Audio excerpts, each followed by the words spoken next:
আজকের মাহফিলে এমন অনেক সন্তানেরা আসছেন যেই সন্তানের বাবা নিজের রক্তরে পানি বানায় আপনারে মানুষের মতো মানুষ করে দিয়া গেছে, যে আব্বাজান নিজে না খেয়ে আপনারে খাওয়াইছে, আব্বাজান ফিরা লুঙ্গিটা পরে সময় কাটাইছে। ঈদের দিনে আব্বাজান নতুন কোনো জামা কাপড় পরে নাই, আব্বাজান শরীরের মধ্যে পুরান জামা কাপড় লাগে ঈদের নামাজ পড়ছে, কিন্তু আপনি সন্তানদের দামি জামা কাপড় কিনা দিছে। আব্বারে যদি প্রশ্ন করতো, বাবা আপনি দি কোনো নতুন জামা কাপড় পরেন না, আব্বা বলতো, পুত্রে এখন কি আর আমার ঈদের বয়স আছে নাকি?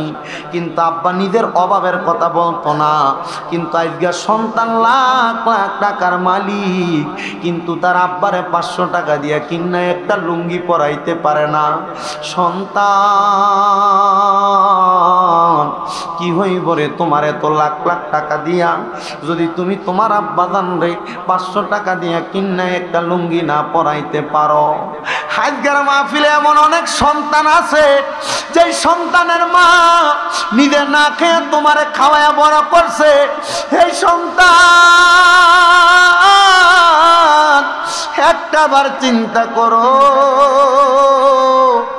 আজকে তোমার মা দুঃখিনী অন্ধকার কবরে, মা কাপড়ের রাস্তার মধ্যে 5-10 টাকা বাইন্দা রাইখা দিছে।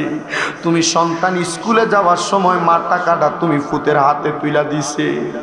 মা জননী নিজে না খেয়ে পান্তা ভাত গুলা রাইখা দিছে।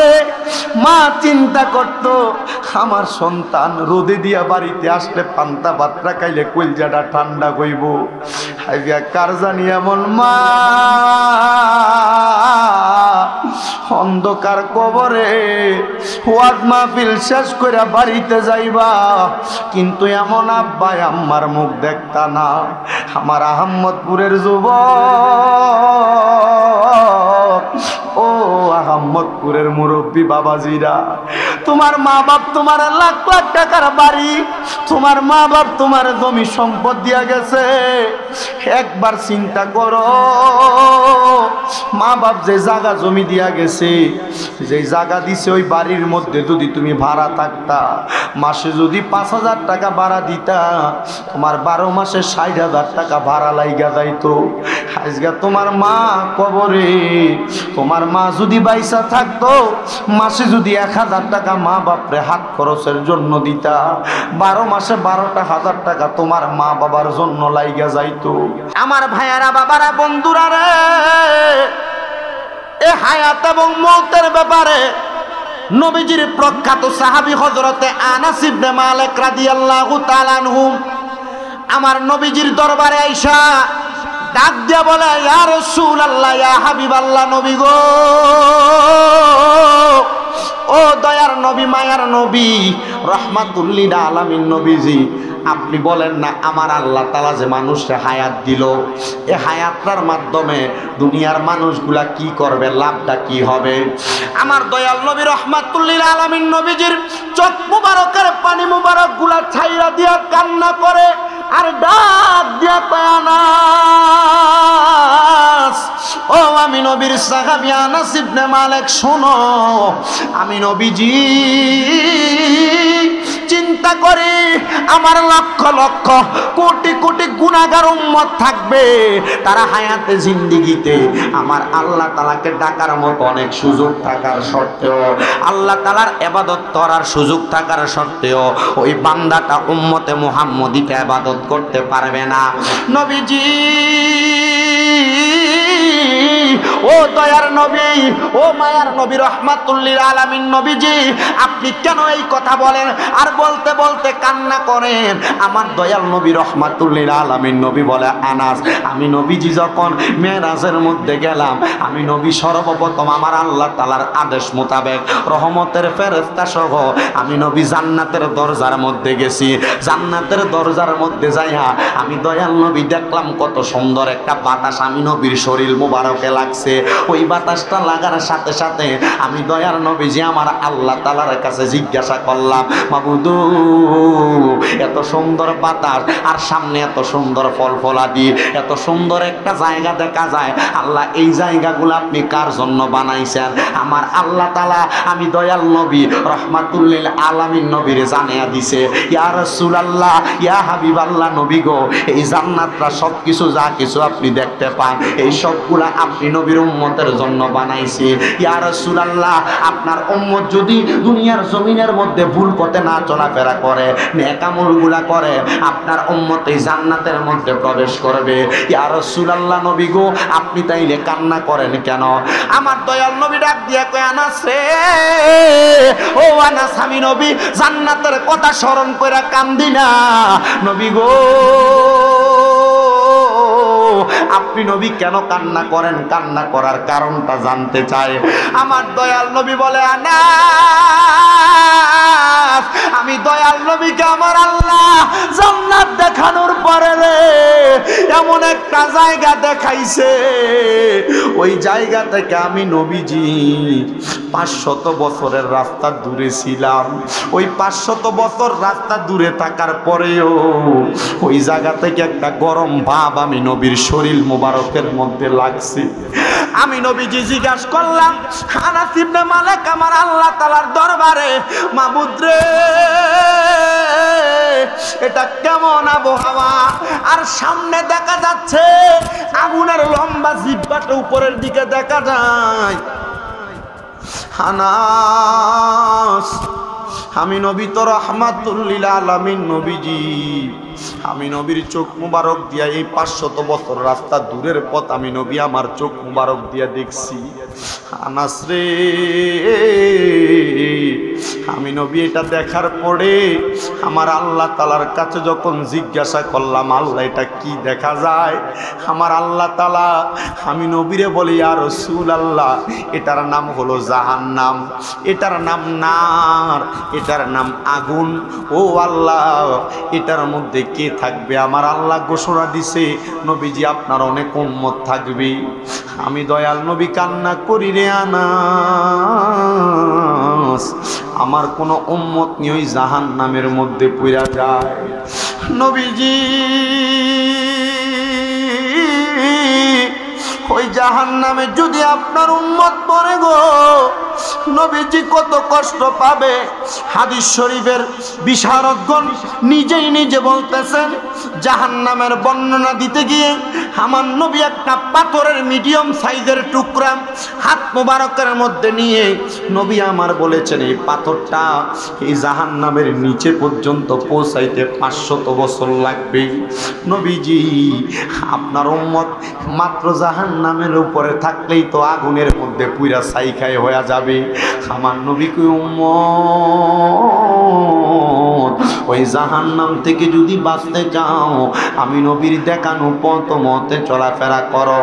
ইয়া রাসূলুল্লাহ জাহান্নামীদের অবস্থা কেমন হবে আপনি দয়াল নবীর কাছে জানতে চাই। হে আমার আহমদপুরের যুবকের দল, আহমদপুরের মুরব্বী বাবাজিরা, পর্দার অন্তরালের মা বোনেরা, মনোযোগ দিয়ে শুনবা। নবী আমার জাহান্নামের বর্ণনা দেই। হযরত জুনদুব ইবনে আব্দুল্লাহ রাদিয়াল্লাহু তাআলা আনহু হাদিস বর্ণনা করেন।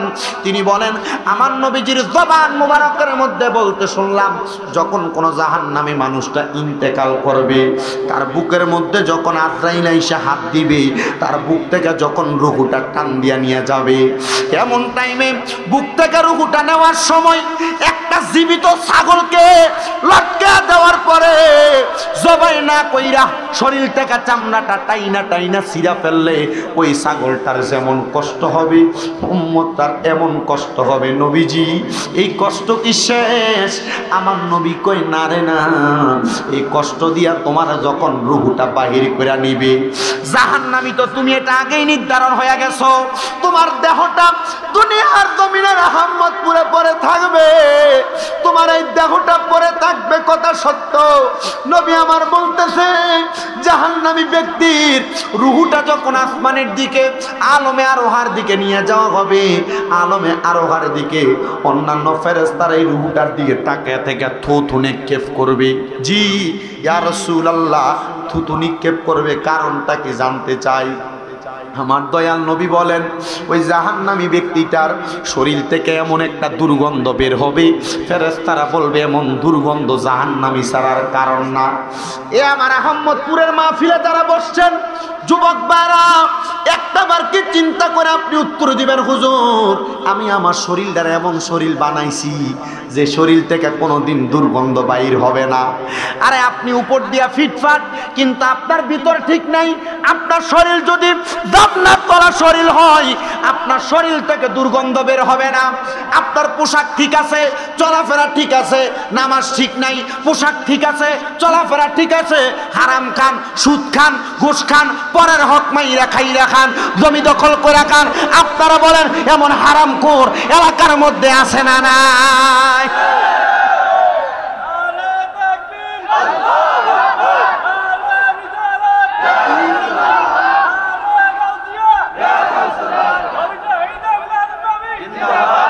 সুদও খায়, সমাজের ভিতরে নেতাগিরিও করে, এমন সুদখোর এলাকায় আছে না নাই? পরের হক মাইরা মাইরা খায়, সমাজে বড় বড় কথা কয় এমন বেড়া আছে না নাই?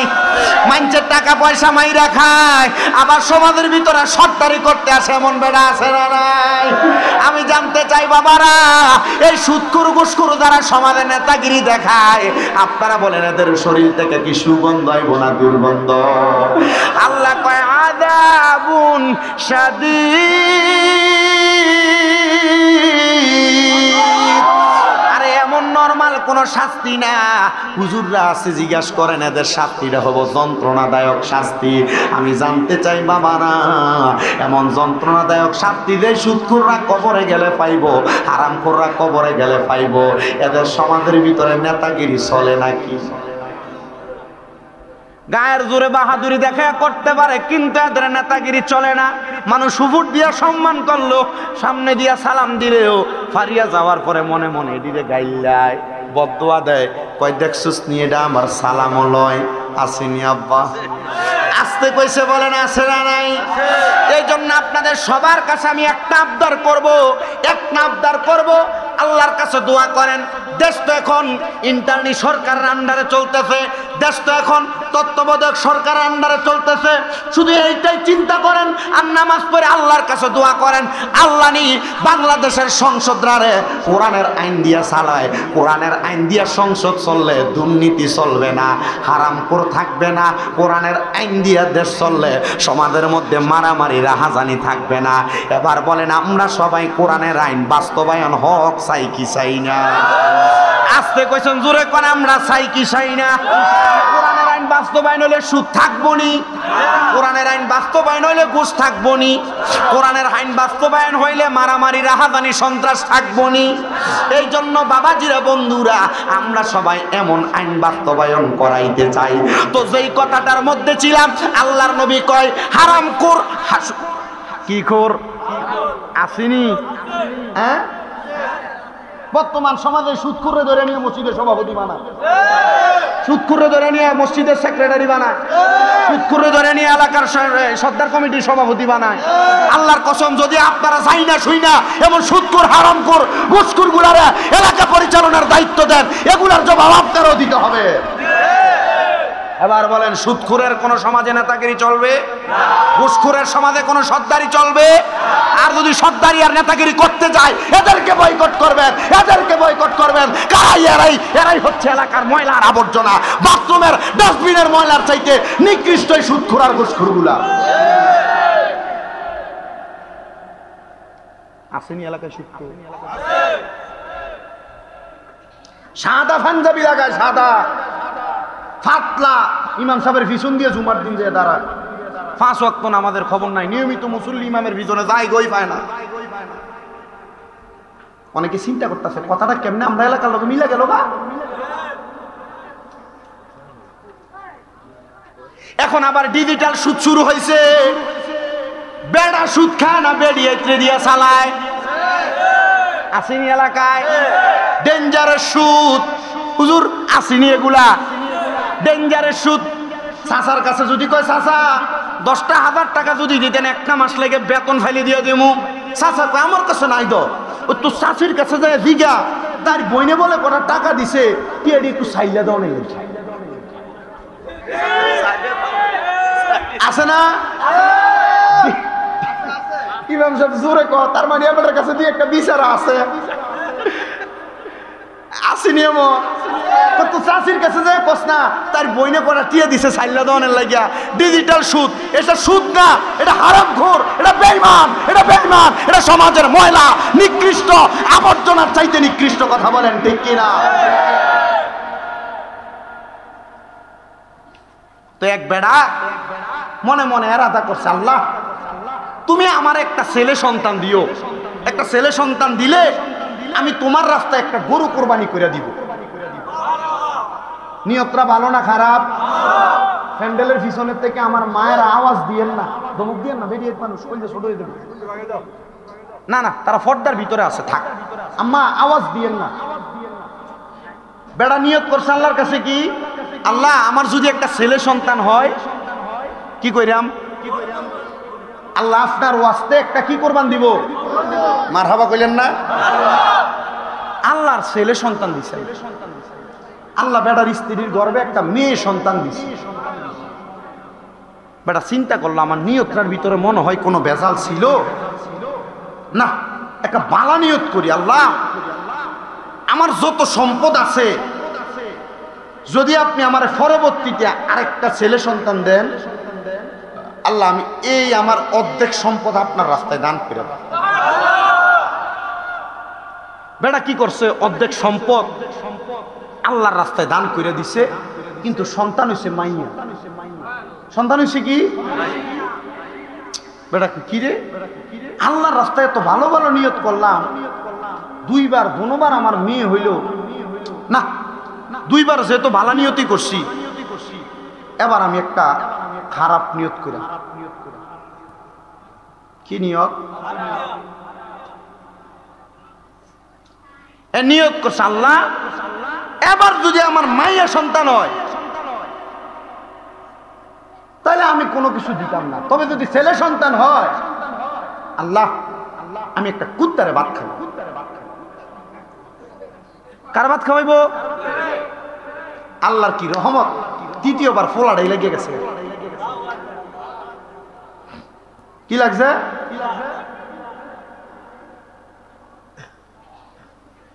ভাগ্যের এমন নির্মম পরিহাস কদিন আগে বন্যা হইল না পানি উঠছে না ওই এলাকায় আমার এক ওস্তাদ উদাহরণটা আমার শিখাইছে আমি বললাম তো হুজুর বেড়ানা নিয়ত করছে ফুল হইলে কুত্তার খাওয়াইবো তো হুজুর কুত্তা পাইল কই কয় উনি কুত্তা খুঁজছে যখন কুত্তা পাইছে না উনি ওনার এলাকার ভালো আলেমের কাছে গেছে হুজুর কুত্তা তো খুঁজে পাই না নিয়ত কেমনে পুরো করতাম উনি শিখিয়ে দিছে তোমরা এলাকাত কোনো সুদখোর আছে হুজুর আছে আমার নিজের আপন শাস হই ওনার দাওয়াত দিয়ে খাওয়া হুজুর মানুষকে খাওয়াবো কইছি না তো এর আগে মানুষকে খাওয়াবো নিয়ত করছি দেখা গরু কেটে খাওয়াইছি সম্পদ মানুষকে দান করছি হুজুর আল্লাহ মাইয়া দিছে বলা দিতে না হুজুর এখন তো নিয়ত করছি কই এটা কুত্তার থেকে খারাপ কারণ এটা সুদ খায় হারাম খায় পরের হক মাইরা খায় এগুলা কুকুরের চাইতে নিকৃষ্ট কথা বলেন ঠিক কি না রাখ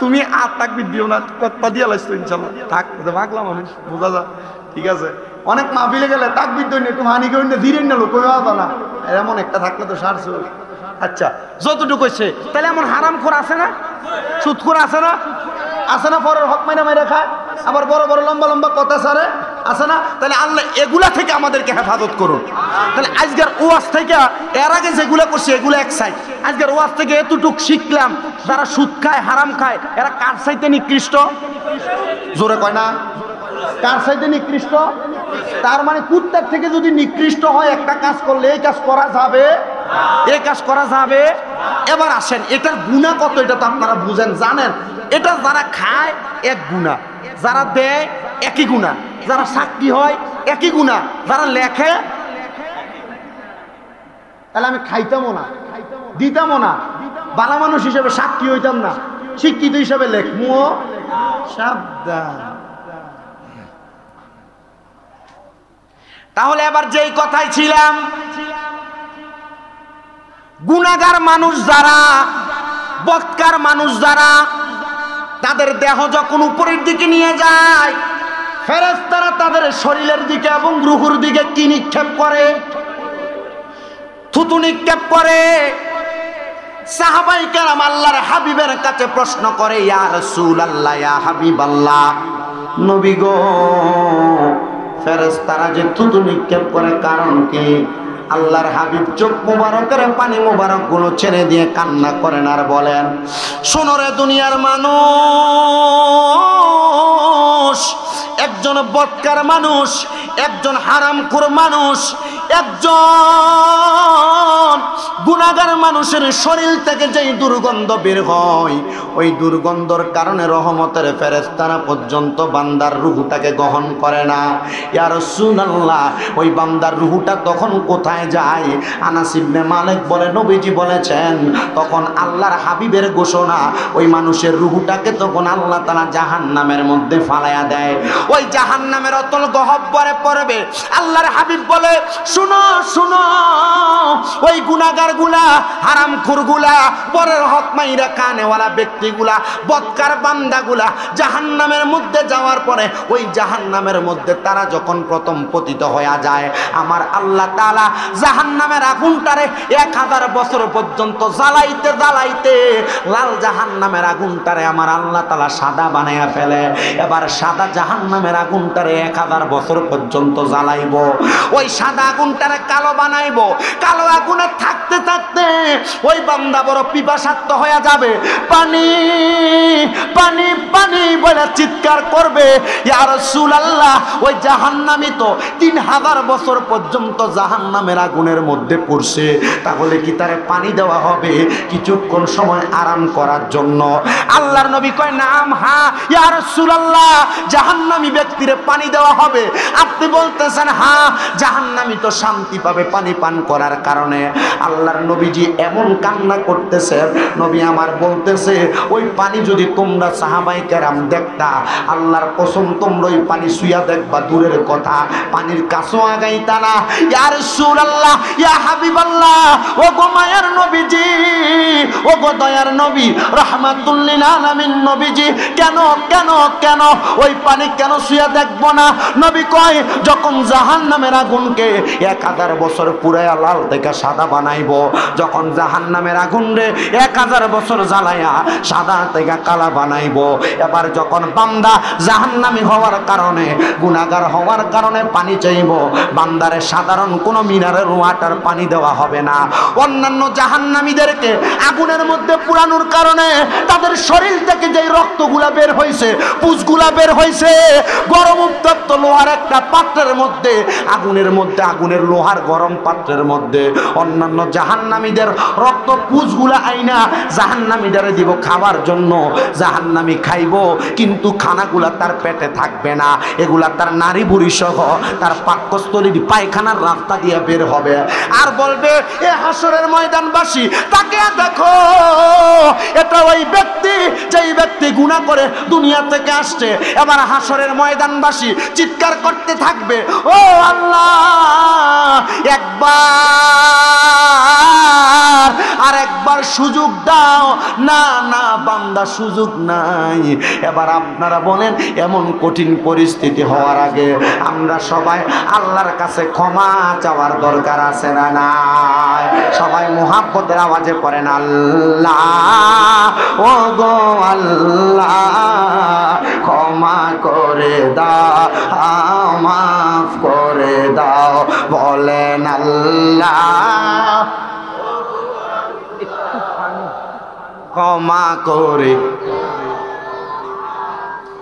দাও, বলেন ক্ষমা করে দাও, মাফ করে দাও।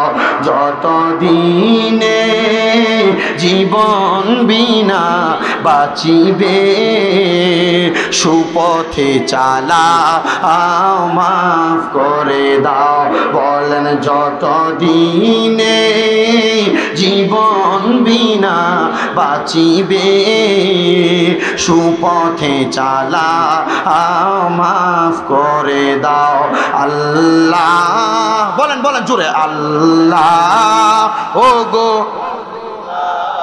ক্ষমা করে মাফ করে দাও বলেন ক্ষমা করে দাও তোমাকে না চিনিয়া তোমাকে না দেখিয়া ঈমান এনেছি তবু আল্লাহকে দেখছেন আপনারা আল্লাহকে চিনছেন আপনারা এই অদৃশ্যের প্রতি বিশ্বাসের নাম হলো ঈমান সুবহানাল্লাহ বলেন বলেন তোমাকে না দেখিয়া তোমাকে না চিনিয়া ঈমান এনেছি তবু সেই ওসিলাই রহমত দয়া বিলা বলেন সেই ওসিলাই রহমত দয়া বিলা ক্ষমা করে দাও মাফ করে দাও বলেন আল্লাহ ও গো আস্তে হয়ে যায় আরো জোরে আল্লাহ ও গো ক্ষমা করে দাও রে দাও বলেন ক্ষমা করে দাও এবার বলেন ওই জাহান্নামের কঠিন আযাব থেকে বাঁচার জন্য দুর্নীতি ছাড়ার দরকার আছে না নাই সন্ত্রাস ছাড়ার দরকার আছে না নাই রাহাজানি ছাড়ার দরকার আছে না নাই পূর্বে বাংলাদেশে যারা সন্ত্রাস করেছে রাহাজানি করেছে দুর্নীতি করেছে মারামারি করেছে তাদেরকে আজকে এই আহমদপুরের মাহফিল থেকে জানিয়ে দিতে চায় দুর্নীতি ছেড়ে দেন রাহাজানি ছেড়ে দেন মারামারি ছেড়ে দেন কাটাকাটি ছেড়ে দেন কোরআনের পথে আসেন ইসলামের পথে আসেন দেখবেন কোরআনের পথে চললে দুর্নীতি করতে মন চাইবে না জাহান্নামের কথা শুনলে মারামারি করতে চায় মন চাইবে না রাহাজানি করতে মন চাইবে না এবার আপনারা বলেন আমরা সবাই কোরআন সুন্নাহ মোতাবেক চলতে চাই কারা কারা হাত তুলে দেখা দে আল্লাহ যেন কবুল করে জোরে বলেন আমিন আর মুহাব্বতের আওয়াজে বলেন না আমিন সবাই মুহাব্বতের আওয়াজে একটাবার বলেন আমিন আমার বাবাজিরা রে এবার জানলাম জাহান্নামীদের কথা সাহাবায়ে কেরাম কান্দে আর ডাক দিয়া কই ইয়া রাসূলুল্লাহ ইয়া হাবিবাল্লাহ নবী গো জাহান্নামীরা তো কষ্ট পাবে নবীজি জান্নাতীরা কেমন মজা পাবে আমার নবীজি মুস্কি মুস্কি হাসে চোখের পানি পড়ে নবীজি বুঝতে পারলাম না কান্না করেন মুস্কিও হাসেন নবীজি কারণটা কি বলবেন নাকি আমার নবী ডাক দিয়া কয় জান্নাতীদের মজা এত হে আমার এই আহমদপুর এলাকার পর্দার অন্তরালের মা বোনেরা একটু মনোযোগ দিয়া শোনো গো মা জান্নাতে যে যাইবা জান্নাতে যে মজা পাইবা ওই মজাটা কি হবে একটু মনোযোগ দিয়া শোনো দেখবা আমার আল্লাহ তাআলা কি নিয়ামত রাখছে এবার বলেন জান্নাতের মজার কথা শুনতে চাই কিনা তাই আমরা এবার জানবো কিসের মজা কোন না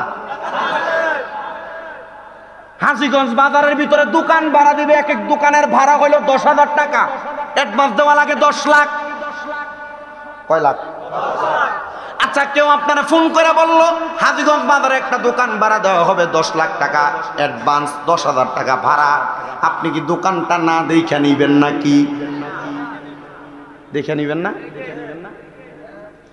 সাহাবায়ে কেরাম বলি ইয়া রাসূলুল্লাহ আপনি তো জান্নাত দেখছেন তো জান্নাতের মোহটা বলেন না আমরা নামাজ পড়ি রোজা রাখি দান সদকা করি স্বামীর খেদমত করে মা বোনেরা আপনারা তো স্ত্রীর সঙ্গে ভালো ব্যবহার এটা আগের হুজুর কইলে গেছে ও বন্ধু তো জান্নাতে যে যাইবেন জান্নাতের মজাটা কি আপনি কি একটু শুনবেন না আমার নবী মুস্কি মুস্কিও হাসে আবার চোখ মুবারকের পানি মুবারকগুলা ফালায়া ফালায়া কান্দে আমার নবীজি ডাক দিয়া কই ও নসিব বে মালিক আমি নবী জান্নাতের বর্ণনা দেই এক নাম্বার জান্নাতি বান্দার রূহটা যখন কবজ করা হবে জান্নাতি বান্দা টের পাবে না ইয়া রাসূলুল্লাহ কেন নবী আমার বর্ণনা দেয় ছোট্ট একটা মাসুম বাচ্চা যখন দুধের জন্য কান্না করে তার মা তার মুখের মধ্যে দুধটা দেওয়ার পরে বাচ্চা যেমন কোনো নিরলস ভাবে ছোট্ট ছোট্ট বাচ্চাগুলা যেমন ঘুমায়া যায় ইমানদার বান্দাটা এমন ভাবে ঘুমায়া যাবে জান্নাতি বান্দাটা এমন ভাবে ঘুমায়া যাবে বান্দা যখন একটা নিঃশ্বাস ফালাইব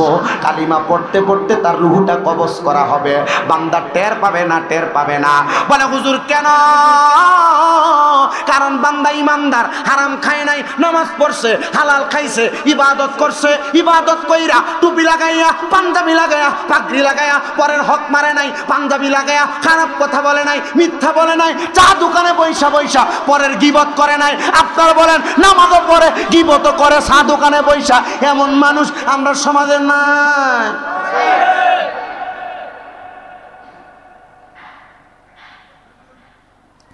জান্নাতীদের বর্ণনা দেওয়ার আগে আগে একটু গীবতকারীর কথা বইলা নেই। আল্লাহর নবী 1 নাম্বার বলে আল গীবাতু আশাদ্দু মিনাজ জিনা। জিনা করলে যেই গুনাহ হয়, গীবত করলে তার চাইতে মারাত্মক গুনাহগুলো হয়। আল্লাহর নবীর কাছে সাহাবায়ে কেরাম প্রশ্ন করি, ইয়া রাসূলুল্লাহ, ইয়া হাবিবাল্লাহ, আপনি গীবতকারীদের ব্যাপারে আমাদেরকে একটু বলেন। আমার নবীজি বলতেছে, গীবতকারীদের সবচাইতে ছোট যেই গুনাহ আছে, ওই গুনার মধ্যে একটা গুনাহ হইল, একজন গীবতকারী যখন দুনিয়ার জমিনে একজন আরেকজনের নামে গীবত করে, একজন আরেকজনের পেছনে কথা বলে, ওই ব্যক্তি পেছনে কথা বলার কারণে সে ব্যক্তি যেন তার মার সাথে 70 বার মেলামেশা করে, জিনা করে। নাউজুবিল্লাহ। আমরা সমাজে মানুষ পারিপার্শ্বিকভাবে নরমালি একজন আরেকজনের ব্যাপারে গীবত করে থাকে, করে কিনা? আপনাদের পায়ে হাত দিয়ে বলে যাই, আমি শামীম রাজার বয়স কম, এলেম কালাম কম, কিন্তু আপনাদের কাছে বলবো, কারোর কোনো দোষ যদি জানেন, কারোর কোনো ব্যাপারে যদি কোনো মন্তব্য আপনার জানা থাকে, আল্লাহর ওয়াস্তে এই মন্তব্য প্রকাশ করবেন না, কারোর দোষগুলা পিছনে পিছনে বলবেন না। আল্লাহর নবী শিখিয়ে দেয় এগুলা হলো গীবত। আর কেউ যদি গীবত করে, তার গুনাহ সর্বশ্রেষ্ঠ ছোট গুনাহ হইল তার মার সাথে 70 বার মেলামেশা করলে যেই গুনাহ সেই গুনাহ। এবার আপনারা বলেন, একজনের পেছনে কথা বললে যদিও এমন গুনাহ আমল নামায় হয়, তাহলে আমরা এমন কথা বলার দরকার আছে নাকি? আল্লাহর নবী কয়, শোনো রে সাহাবায়ে কেরাম, আমি নবী যদি তোমাদেরকে আদেশ করি, তোমরা কি তোমাদের ভাইয়ের শরীরের থেকে গোশত কামড়ে খাইতে পারবা? সাহাবায়ে কেরাম বলি, ইয়া রাসূলুল্লাহ, না না না, আমার নবী শিখিয়ে দেয় শুধু ভাই না, তোমার মতো ভাইটাকে যদি সামনেই না বলা হয় শরীর থেকে কামড়ে গোশত খা, তুমি খাইবা? নবীজির উত্তরে সাহাবায়ে কেরাম বলি, ইয়া রাসূলুল্লাহ, না। আমার নবী বলে, একজন মানুষ যদি গীবত করে, এই গীবতের আরেকটা গুনাহ হইল সে যেন তার মরা ভাইয়ের শরীরের গোশতগুলা কামড়ে কামড়ে খায়। এই জন্য কারোর পেছনে কথা বলতে সাবধান, কারোর ব্যাপারে মন্তব্য করতে সাবধান, কারোর পেছনে কথা বলতে সাবধান। কিন্তু আমাদের সমাজের মানুষ একজনের মেয়ের ব্যাপারে বিয়ে আসলে দোকানে বসে বাজে মন্তব্য করে, ছেলের ব্যাপারে বাজে মন্তব্য করে, কুখ্যাত নিকৃষ্ট মন্তব্য করে।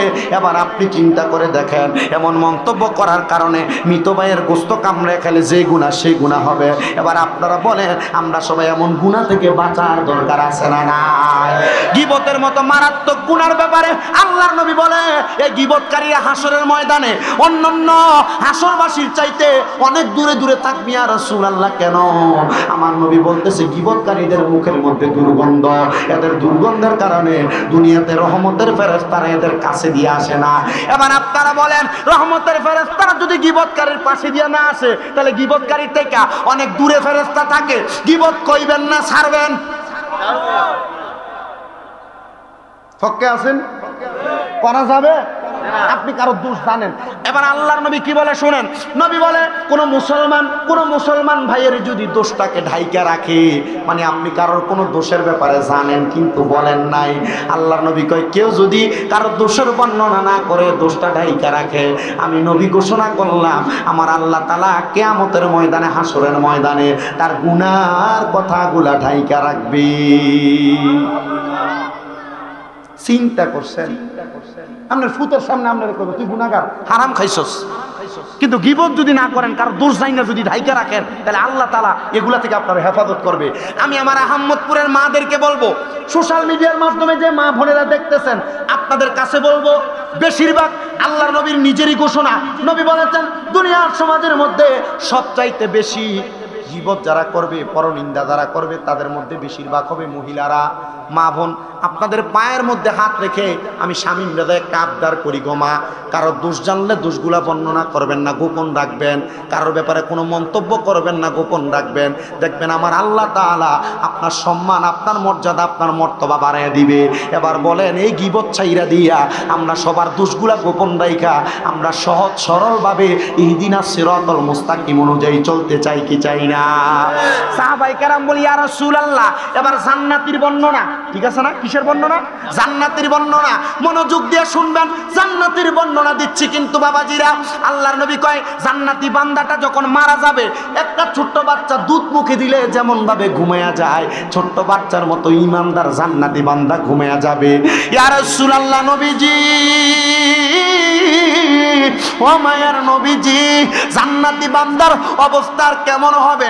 নবী আমার বলে রূহ কবজ করার পরে জান্নাতি বান্দা জান্নাতের মধ্যে সেজদা থেকে মাথা উঠে সোজা হবে।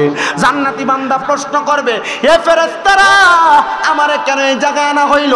এটা কোন জায়গা? বলে এটা দুনিয়া না, এটা হলো জান্নাত। বলে আমাকে কেন জান্নাতের মধ্যে দেওয়া হয়েছে? বলে তোমার 5টা ইবাদতের কারণে তোমাকে জান্নাতে দেওয়া হয়েছে।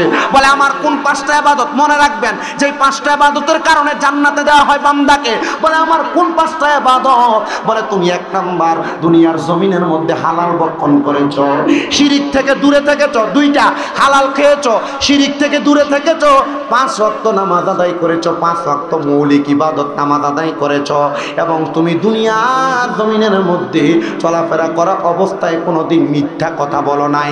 জান্নাতে যাওয়ার 5টা আমল, মিথ্যা কথা বলো নাই, এবং তুমি সর্ব অবস্থায় আমার আল্লাহর প্রতি বিশ্বাস রেখেছো, মানে তাকওয়া রেখেছো, আল্লাহকে ভয় করেছো। এবার আপনারা বলেন এই 5টা কাজ করলে যেহেতু জান্নাতে যাওয়া যায়, আমরা সবাই 5টা কাজ বেশি বেশি করার দরকার আছে না নাই? আর মহাব্বতের আওয়াজে বলেন আছে না নাই? এজন্য বাবাজি আল্লাহর নবী শিখিয়ে দিলেন। এবার আল্লাহর হাবিব সাল্লাল্লাহু আলাইহি সাল্লাম বলে দুনিয়ার জমিন থেকে একটা মানুষ যখন কবরে যায়, বান্দা সাজদা থেকে মাথা উঠে দেখবে জান্নাতের মধ্যে। আল্লাহ বুঝতে পারলাম না আমার আল্লাহ তাআলা কেমনে আমার এত সুন্দর জায়গা দান করলো। বলে বান্দা দুনিয়াতে নেক আমল করার কারণে আল্লাহ তাআলা তোমার জান্নাত দিয়েছে। বলে এই জান্নাত কার জন্য? বলে অন্য কারোর জন্য না, এটা হলো 3টা প্রকার ব্যক্তির জন্য। এবার বলেন না তারা কারা? এবার 3 প্রকার ব্যক্তির কথা বলতেছে, ইল্লাল্লাযীনা আমানু ওয়া আমিলুস সালিহাতি ওয়া তাওয়াসাউ বিল হাক্কি ওয়া তাওয়াসাউ বিস সবর।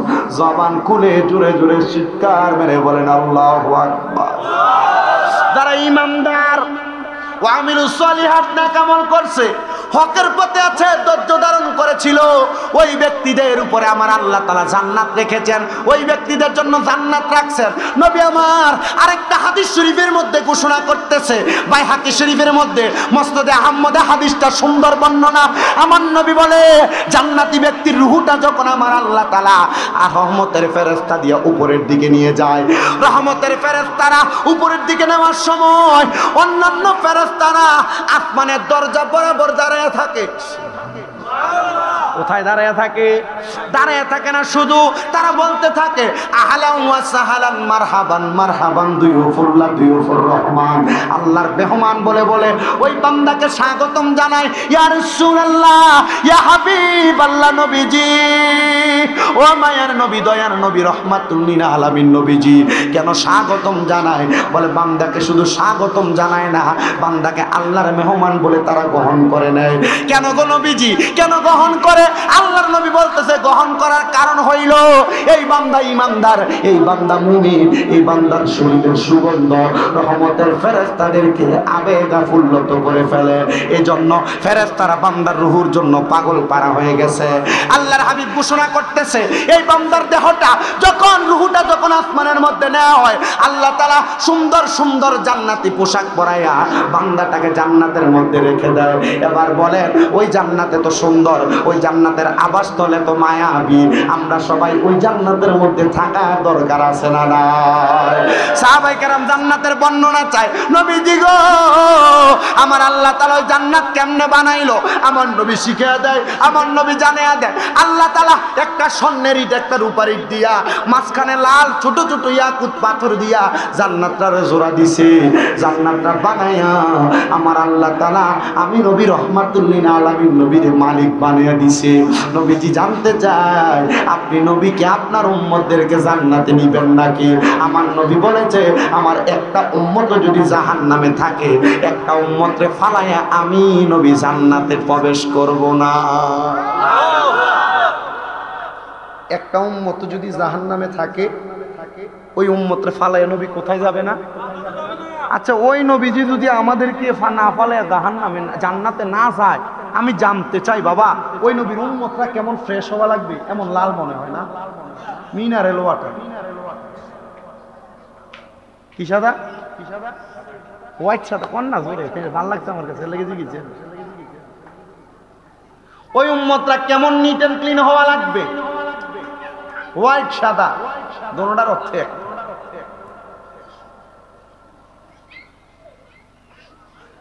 ওই জান্নাতের পথ দেখায় উলামায়ে কেরাম, আর এই উলামায়ে কেরামের পিছনে পিছনে আমরা এই কথা নাই আছে না? হুজুরের একবারে বেতনটা মসজিদে আমার কাছে আছে না, মাঝে মাঝে আমি চিন্তা করি আমরা না ওয়াজ করে ভাত খাই, হুজুরের যে 6-7 হাজার টাকা বেতন দেয়, আমরা চলেন কেমনে? আল্লাহ সালা আল্লাহ সালা। হ্যাঁ, এক বস্তা চাউলের দাম 3200 টাকা সর্বনিম্ন লাগে। হ্যাঁ, 6 মাসের টিহানা কি জবাব দিবেন? ওই জান্নাতে যাওয়ার জন্য চিন্তা করেন, একটা গায়তো বিহাদ আল ইমাম বলে ইমামের মাথার উপরে দোষা হয়ে দেন, কিন্তু আপনি ইমামের বেতন ওই দেন না। ইমামের যে বেতন দেন, ইমাম নামাজে দাঁড়াইলে বউয়ের চিকিৎসার টিয়ার কথা মনে হয়, নামাজটা হইব না না হইব এটাও আমার মাঝে মাঝে চিন্তা হয় না? হ্যাঁ হুজুর আমি আমার লোক আমার দেখা হয়েছে নি কোনো, সাবধান হুজুর আমার কইছে না কিছু, আমনে করলে আমার হুজুরে কিছু কইছে না, দেখা হইছে না হুজুরে আইসে যে আমি দেখছি স্টেজ উন্নয়নের পরে। ইনসাফ করেন এদের উপর একটা সুন্দর একটা আচরণ দেখায়েন, এদেরকে একটা ভালো বেতন নির্ধারণ করে দিয়েন। আপনি একবার চিন্তা করেন না যে সর্বনিম্ন যে কামলাটা ঠিক করেন, কামলারা হেন না আপনারা, সর্বনিম্ন বেতন কত? 500। কামলার বেতন দেন ইমাম সাহেবের।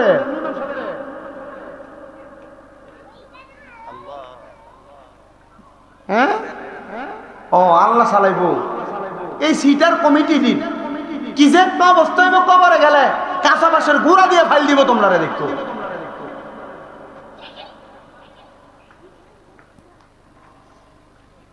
ইমাম সাহেবরা আমরা হেদায়েতের পথ দেখায় না? আমার বেতন কত জানেন? মাত্র 1000 প্রতি জুমা, মানে প্রতি শুক্রবারে গেলে। আলহামদুলিল্লাহ বাড়িতে যাওয়ার আগে আমার 1000 থাকে না। আমার কমিটি জিজ্ঞাসা, হুজুর বেতন কত দিতাম? আমি বলছি আমি চাইলে আপনি দিতে পারতেন না, আমার আমি চাইলে আমার দিতে পারতেন না, আর আপনি ওই পরিমাণ নির্দিষ্ট করে দিবেন যে আল উলামা ওয়ারাসাতুল আম্বিয়া, যারা নবীদের ওয়ারিস, আপনি বেতন দিয়ে রাখবেন। এই হুজুর আমি না, দেখো না হুজুর, হ্যাঁ ঠিক আছে হুজুর আপনি যে মাহফিলে লাঠিয়ে গেল। আমি বলছি জি না ভাই সাহেব, এটা আবার আলাদা। হুজুর কি লেগা? হ্যাঁ, ইমামতির জায়গা আর মাহফিলের জায়গাটা এক না। ইমামতির জায়গাটা যে মুসল্লিদেরকে পিছু নিয়ে দাঁড়ায় ইমাম সাহেব, এই মুসল্লি সহ পুরো এলাকার দায়িত্ব কাঁধে নিয়ে ইমাম সাহেব দাঁড়ায়। আপনার ইনসাফটা কেমনে দেয়? হুজুরের হাতে 5-6 হাজার আর 7-8 হাজার টিয়া দিয়া ইমাম সাহেবের একবার মাস কি বদলিয়ে রেখে দিচ্ছেন না? একটা নির্দিষ্ট হাদিয়া দিয়েন। উনি যে বাচ্চার একটা সম্মান দিয়েন। ওনারা যে দমক দিয়ে কথা বলেন, সাবধানতা অবলম্বন করে কথা বলেন, ওনার উপর দিয়ে যে কথা বলেন, নির্ধারণ এমন ভাবে রাখেন যেন আল্লাহ তাআলা আপনারে আর আমারে কবরে গেলে এটার ব্যাপারে প্রশ্ন আর জিজ্ঞাসা না করে, জবান খুলে পড়েন। আল্লাহ যেন আমাদেরকে এমন কাজগুলোর উপর থাকার তৌফিক দেয়। জোরে পড়েন আমিন। আঘাত দিলেন, আম্মা আব্বারে কষ্ট দিলেন, আম্মা আব্বারে ভাত দিলেন না। আল্লাহর কসম আপনার নামাজ বৃথা, আল্লাহর কসম আপনার রোজা বৃথা, আল্লাহর কসম আপনার হজ বৃথা, আপনার যাকাত বৃথা, দান সদকা বৃথা, আপনার দাড়ি টুপি পাঞ্জাবি বৃথা, যদি আপনি আপনার মা বাবার মনে আঘাত দেন। আমি এখানে যারা যারা আছেন মাহফিলের সমাপ্তি লগ্নে আপনাদের সবার কদমে হাত দিয়ে বলবো, কেউ যদি এমন মা বাবার মনে কোনোদিন কষ্ট দিয়া থাকেন, আজকের মাহফিল থেকে বাড়িতে যায় আম্মা আব্বার পাটার মধ্যে ধরে বলবেন, মা ও আব্বা, আল্লাহর হস্তে আমারে ক্ষমা করে দেন। যতক্ষণ পর্যন্ত আপনার মা বাবা মুখ দিয়ে বলছে আপনারে মাফ করে দিছি, ততক্ষণ পর্যন্ত মা বাবার পাও ছাড়বেন না। কেন? বলে হুজুর কারণ কি? কারণ আপনার মা বাপ যদি আপনারে মাফ না করে, এমন আহম্মদপুর তালুকদার বাড়ির 100টা মাহফিল শুনলে আপনার ওয়াজ দিয়া কোনো লাভ হবে না। বন্ধুরে, আপনার আম্মা আব্বা আপনারে বড় কষ্ট করে মানুষ করছে, আপনার কি মনটা চায় না ওই মা বাবার কদমে ধরে মাপ চাইতে? আজকের মাহফিল কবুল হবে কি হবে না এটার গ্যারান্টি কেউ দিতে পারবে না। তবে আমি শামীম রেজা আপনাদেরকে একটা গ্যারান্টি দিয়া যায়, একটা গ্যারান্টি দিয়া যায়। যদি বলেন মাহফিল কবুল হবে কিনা, এটার গ্যারান্টি কেউ দিবে না। যদি দেখেন আমার কথা শুই না আগামীকালকে এলাকার মুরব্বীরা দাড়ি পাকা বাবারা দোকানে বৈশা বলে, হ্যাঁ শামীম রেজার কথা শুই না আমার ছেলে বাড়িতে দে আমার পায়ে ধরে মাপ চাইছে, শামীম রেজার কথা শুই না আমার ছেলে আমার বাড়িতে দে আমি মায়ের পায়ে ধরে মাপ চাইছে, তাহলে মনে করবেন আজকের মাহফিল কবুল হয়ে গেছে। কারণ আল্লাহর নবী শিখিয়ে দেয়, রেদার রব্বি ফি রিদাল ওয়ালিদাইন, আম্মা আব্বার সন্তুষ্টিতে আমার আল্লাহ তাআলা সন্তুষ্টি হয়ে যায়। এ যুবক ভাইরা, এই মুরব্বী বাবাজিরা, অনেক ছেলে আছে বাইরে বাইরে ঝগড়া করে মা বাপরে আলাদা করে দেয়, মা বাপরে জুদা করে দেয়। সন্তান দে পারলে তোর পাওটা আমার সামনে দে, আমি শামীম রেজার জিব্বা লাগে তোর পাও আমি পরিষ্কার করে দিব।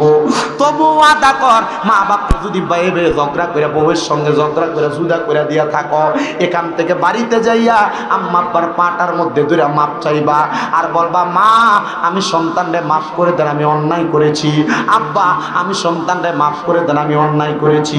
মা বাপ যতক্ষণ মুখ দিয়া বলছে তোমারে মাফ করে দিছে, ততক্ষণ পর্যন্ত মা বাবার পাও ছাইরো না। বলে হুজুর কেন? কারণ আম্মা আব্বা মাফ না করলে আমার আল্লাহ তোমারে মাফ করবে না, নামাজ পড়বা আমার আল্লাহর কাছে কবুল হবে না। অনেকে চিন্তা করে হুজুর যাদের বাড়িতে আব্বা আছে তারা বাড়িতে যা বাবার পায়ে ধরে মাপ চাইব, আমার তো বাবা নাই আমি কার পায়ে ধরে মাপ চাইবো? হুজুর যাদের বাড়িতে মা আছে তারা বাড়িতে যে আমার পায়ের মধ্যে ধরে মাপ চাইব, আমার তো মা নাই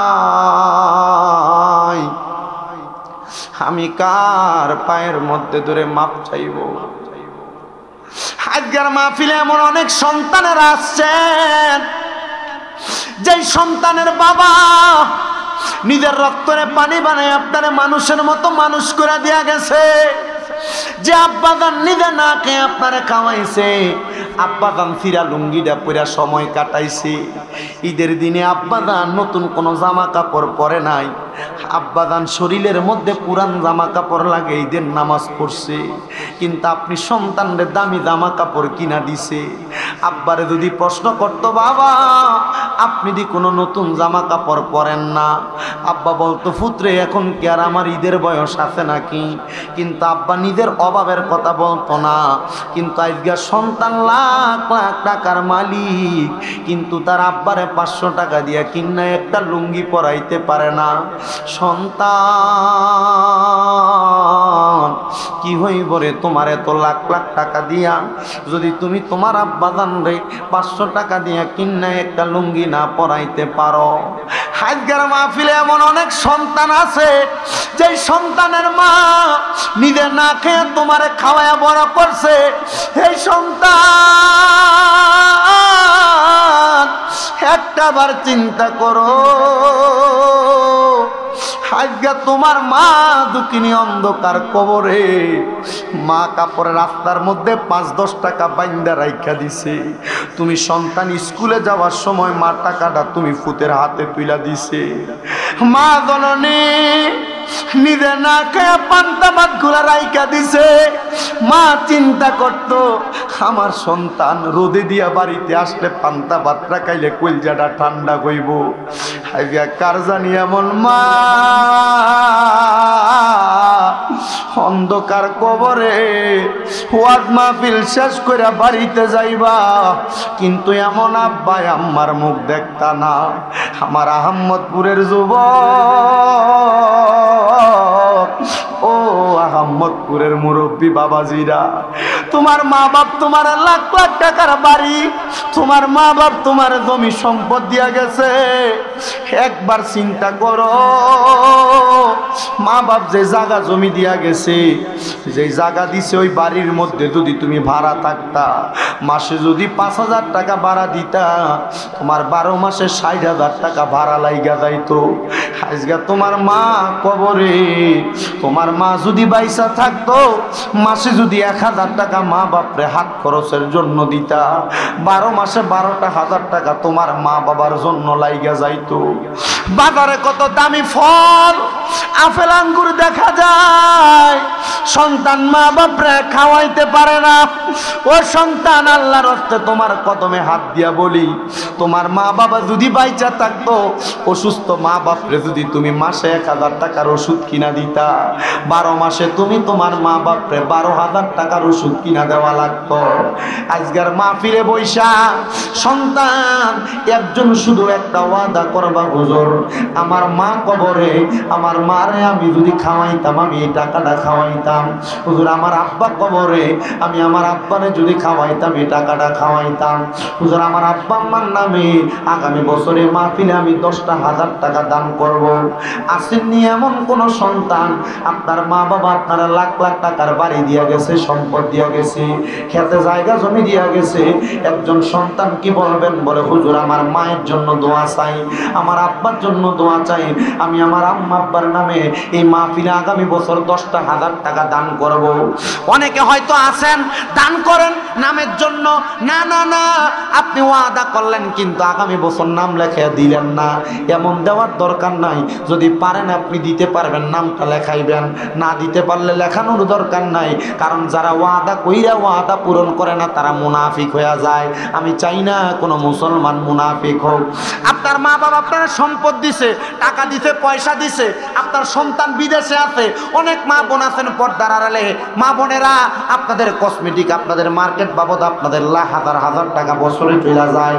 এই নবীর মাহফিলে একজন শুধু ওয়াদা করেন, হুজুর আগামী বছর আমি একজন সন্তান 10,000 টাকা দিব এই মাহফিলে। একজন শুধু হাতটা বাড়াইয়া বলবেন, আপনার জন্য খাস করে দোয়া করা হবে। আসেনি একজন? 10,000 দিবেন, 10,000 আগামী বছর মাহফিলে। যিনি হাত তুলবেন তার জন্য খাস করে দোয়া হবে। বলে হুজুর আমার মা নাই, আমার মা বাপ যদি থাকতো, মা বাবার পেছনে টাকাটা আমি খরচ করতাম। হুজুর এখন নাই, চিন্তা করে বাড়ির ভিতরে যায় কান্দে, হুজুর আমার আম্মা আব্বার লেগে খাস করে একটু দোয়া করেন। শুধু আমার মা থাকলে, বাপ থাকলে এই টাকাটা আমার আম্মা আব্বার জন্য, খাবারের জন্য, মার্কেট করে দেওয়ার জন্য, ফল খাওয়ানোর জন্য আমি খরচ করতাম। হুজুর আগামী বছর আমি 10,000 টাকা আমার মা বাবার নামে